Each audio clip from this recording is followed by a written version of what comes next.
this video, we're going to have a look at two components of the IELTS Listening and IELTS Speaking test and give you some tips on how to get your best score possible. Let's look at the listening test first. The listening test lasts for 30 minutes, but there's a further 10 minutes at the end to transfer your answers to an answer sheet. So the total length is 40 minutes. The test is divided into 4 sections, each containing 10 questions. These sections gradually become more difficult.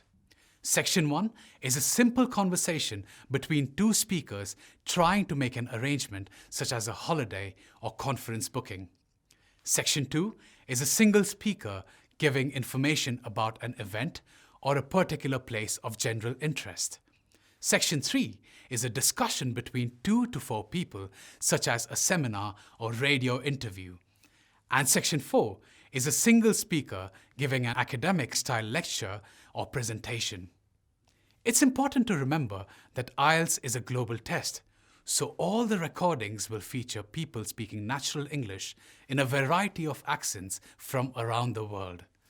Great care is taken to make sure that every person in the recordings speaks clearly so that the test takers can understand every accent.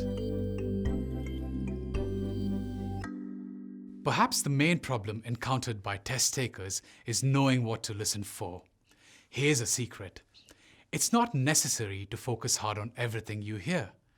If a test taker tries to do this, it's easy to get lost, so it's better to concentrate only on the parts of the recording containing the information needed to answer a question successfully. One of the most important skills to help in this is called listening for a particular reason. To make sure we understand a question, we underline its key words and then predict what we need to listen for. This gives us a reason to listen by prompting us to focus only on what we need to listen for, rather than paying equal attention to every word. Let's take a look at this example question, where two mountaineers, John Graham and Mike Davis, are being questioned by a radio interviewer about their recent successful climb of Mount Annapurna in the Philippines. The example question is, complete the summary below. Write no more than 2 words and/or a number for each answer. John and Mike reached the summit of Annapurna at 3:45 in the afternoon in bright sunshine and sub-zero temperatures, but they were too blank following their success to pay much attention to the weather conditions. Let's listen to the interview. So, John, can you remember how you felt the moment you reached the summit? Well, just before we got there, Mike had been complaining that we'd never make it before dark and we should turn back to camp. But we carried on and, sure enough, about 30 minutes later, we found ourselves standing at the summit in full sun and icy air. But all we felt was overjoyed that we'd made it to the top. So, in this example, you only need to find information about how the climbers felt after reaching the summit. Everything else can be ignored. So, using prediction, we can be reasonably sure we are looking for words which describe extreme happiness. And this gives us the word we're looking for, overjoyed. So you see, with this one simple tip, you're prepping your brain and ears to latch onto the most important words for the question and improving your score. If you're looking for more listening practice, try listening to English language radio or podcasts so you can get used to hearing different kinds of speech. The IELTS speaking interview is a face-to-face conversation between a test taker and an examiner which lasts from 11 to 14 minutes. This means that you're using English with a real person, not a computer, so it's much more natural.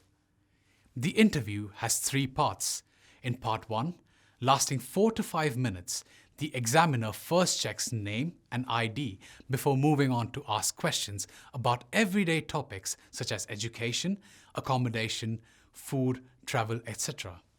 This part of the interview is designed to put test takers at ease by asking questions they'll already be used to answering.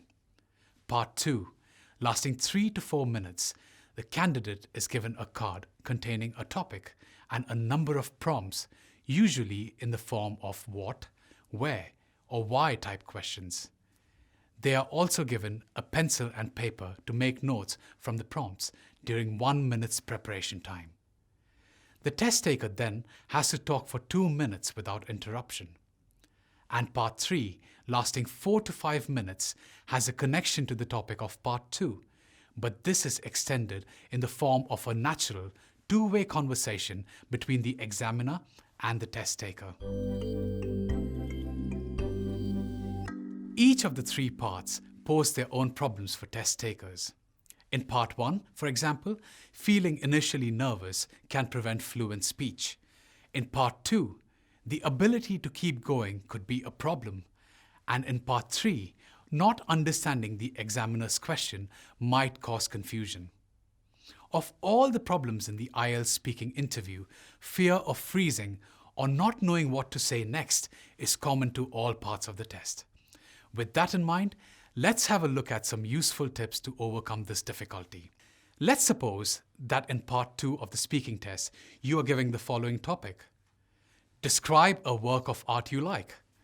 A test taker could talk about where it is, when they first saw it, what they understand about it, why they like it. 3 main problems could occur with a topic like this. The test taker might only have a general or very little interest in works of art. They might assume that work of art refers only to paintings, a subject they don't know much about, or they might simply not be able to remember a work of art they admire. Freezing can occur in all these cases.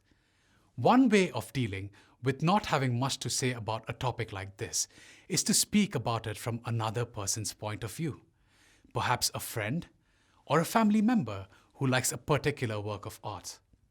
When doing this, first, be honest with the examiner by saying something like, "Actually, I don't have much interest in works of art, but I know my sister loves Michelangelo," and then go on to describe something that she admires.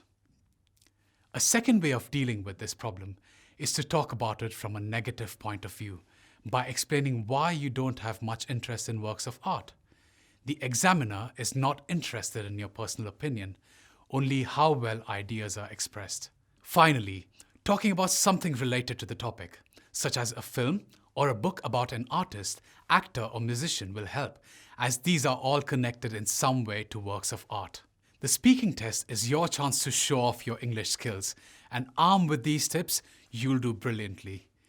So there you have it, tips that'll help you improve your IELTS speaking and listening score. Try putting these tips into practice every day and visit takeielts.org/prepare to find more prep material for your IELTS test.